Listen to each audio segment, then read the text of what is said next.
सुप्रभात पिला माने आज साहित्य कालांश को समस्त को स्वागत अभिनंदन। अच्छा, सूर्योदयर देश जापान से ही देश को जीवाकू लेखकंकर बहु दिनर अभिलाष थिला। एई जापान देशटी को बुली देखिबा पई लेखकर बहुत अभिलाष थिला। लेखक को सही सुजोगटी मिलिला। गोटे दिन से दिनटी हेउची 2009 मसीहा जून मास 9 तारिख। यही सुजोग से दिन मिलिला तांको। से बहुत उत्कंठार सह से दिनटी को अपेक्षा करथिले। से तांकर किछि विभिन्न अंचलरू किछि छात्र छात्री आउ शिक्षयित्री को सह संध्यारे से बाहरी पड़िले जापान अभिमुखे यात्रा करिया पई।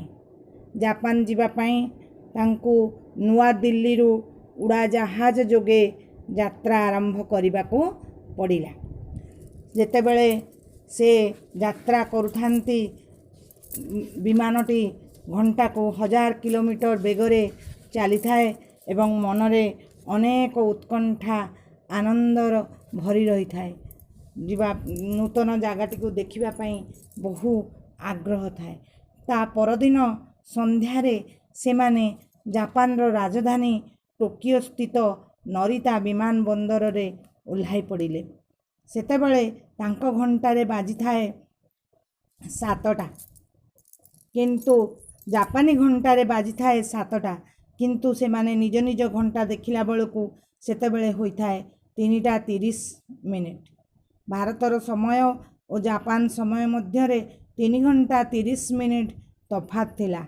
आम देशर सूर्य उदय हेबा समय ठारू जापान रो 3 घंटा 30 मिनिट पूर्वरु सूर्य उदय होई सारी थाए। तेणु जापान को सूर्य उदयर देश बोली कुहा जाए।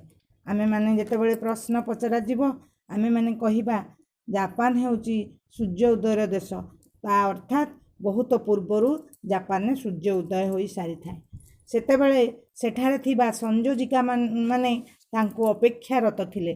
तांको अपेक्षार थिले, तांको पाछोटी नेले। से माने गोटिए बस जोगे एमाने समस्ते लेखक और शिक्षयित्री और छात्र छात्री चलिले टोकियोर एक होटेल अभिमुखे यात्रा करिया पई। बस रे जाउथिबा समय रे से जापान रो रास्ता घाट को लक्ष्य करुथिले। लेखक लक्ष्य करुथिले से रास्ता घाट रे खाल ढीप एवं धूली माटी किछि देखा जाउ न थाए। टुकुरा कागज खंडे मध्य केउठी पड़ी न थाए। सेठारे सकाळ समय हेले मध्य केही झाड़ूदार देखा जाउ न थांती। लेखक आ गोटे कथा अनुभव कले सेठाकार लोक माने बहुत परिश्रमी आउ परिवेश प्रेमी। काहेकि सेठाकार लोक माने 4 चकिया जान व्यवहार करती एवं साइकेल रे जीवा आसीबा करती। कोट टाई पिंधिथिबा लोक माने मध्य साइकेल रे जीवा आसीबा करती, जहा फल रे कि सेठाकार परिवेश प्रदूषण होई न थाए। एथिरु जापानी माने एथिरु से जानिले जे जापानी माने बहुत परिवेश प्रेमी एवं परिश्रमी। सबु समय रे जीवा आसीबा करिया पई समस्ते साइकेल व्यवहार करुथिले। आ गोटे कथा से लक्ष्य कले जापानी माने बहुत श्रृंखलित। कौन सेठाकार ट्राफिक व्यवस्था को देखिले ताहा जना पड़े। जानवाहन नियंत्रण पई ट्राफिक लाइट रो संकेत यथेष्ट। सेठारे जणे हेले ट्राफिक पुलिस नथिले। जापान रे गोटे मध्य ट्राफिक पुलिस देखिबा को से पाइले नाही। सेठाकार ट्राफिक लाइट रो व्यवस्था ही सेठाकार जीवा आसीबा करिया पई नियंत्रण करी थाए। तेणु से जानी पारिले जापान रो लोक माने बहुत श्रृंखलित। आ गोटे कथा से लक्ष्य कले जापान रास्ता कड़े केउठी हेले गोटे उठा दुकान से देखिबा को पाई नथिले। सेठाकार दुकान मानकरे मध्य केही दोकानी नथिले। से देखिथिले दुकान गुडी को थिला, किंतु दोकानी केही नथिले। किभली भाबरे से माने दुकान रु जिनिस किणुथिले। सेठाकार समस्त जिनिस काच अलमारी रे सजा हेकी थाक थाक होई सजा हेकी रहिथिबार से देखिले। जेतेबेले ଗୋଟିଏ ଗ୍ରାହକ କିଣିବାକୁ ଯାଏ, ସେଠାରେ ଜିନିଷ କିଣିବାକୁ ହେଲେ ଗୋଟିଏ ବାକ୍ସରେ ସେ କ'ଣ କରେ, କିଛି ଜାପାନୀ ୟେନ୍, ଯାହାକୁ କହନ୍ତି ୟେନ୍ ଅର୍ଥ ଜାପାନୀର ମୁଦ୍ରାକୁ ଜାପାନୀର ମୁଦ୍ରାକୁ କ'ଣ କରେ, ଗୋଟିଏ ବାକ୍ସରେ ପକାଇ ଦିଏ, ଯାହାଫଳରେ କି ତା'ର ଆବଶ୍ୟକତା ଜିନିଷକୁ ସିଏ ପାଇପାରେ ଏବଂ ଯେତିକି ପଇସା ଯାହା ଜିନିଷ ପାଇଁ ଲାଗିଲା ଆଉ ବାକିତକ ପଇସା ବଞ୍ଚିଲା ତାହା ସେ ବାକ୍ସଟି ତଳେ ବାହାର କରିଦିଏ। ଦୋକାନୀକୁ ଆଉ ପରିଶ୍ରମ କରିବାକୁ ପଡ଼େ ନାହିଁ। ତେଣୁ କରିକି ଲେଖକ ସେ ସ୍ଥାନର ବ୍ୟବସ୍ଥାକୁ ଦେଖି ବିଜ୍ଞାନ କେତେ ଉନ୍ନତି କରିଛି ସେଇ କଥା ସେ ଅନୁଭବ କଲେ। ତାପରେ ସେ ଦେଖିଲେ ଜାପାନର ହୋଟେଲ ଗୁଡ଼ିକ ଗାଧୁଆ ଘରେ, ପାଇଖାନା ଘରେ ବହୁତ ସ୍ୱୟଂଚାଳିତ ଯନ୍ତ୍ରପାତିମାନ ଖଞ୍ଜା ଯାଇଛି। ସ୍ୱୟଂଚାଳିତ କହିଲେ ନିଜେ ନିଜେ ଚାଲୁଥିବା ଯନ୍ତ୍ରପାତି। ଆଉ ମଧ୍ୟ ସେ ଦେଖିଲେ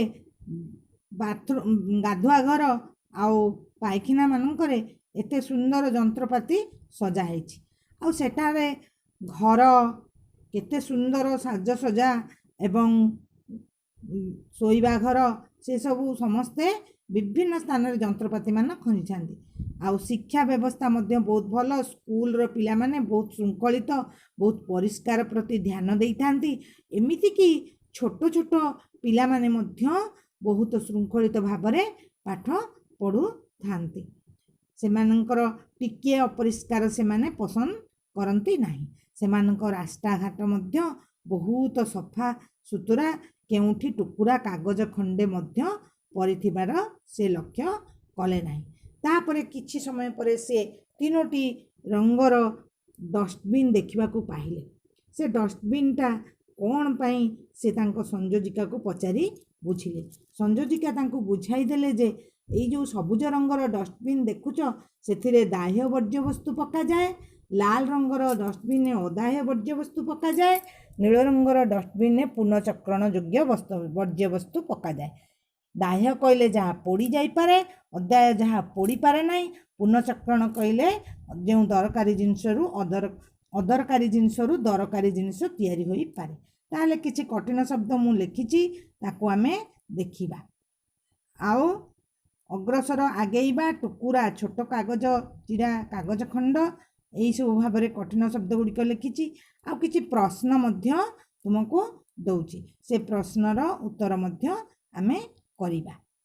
ଜାପାନ ଦେଶ ଆଉ କେଉଁ ଦେଶ ନାମରେ ଜଣାପଡ଼େ। ତାହେଲେ ପିଲାମାନେ ବହୁତ ବହୁତ ଧନ୍ୟବାଦ। ତୁମେମାନେ ମୋ କଥା ଏତେବେଳ ପର୍ଯ୍ୟନ୍ତ ଶୁଣୁଥିଲ ଏବଂ ମନ ଧ୍ୟାନ ଦେଇ ବିଷୟଟିକୁ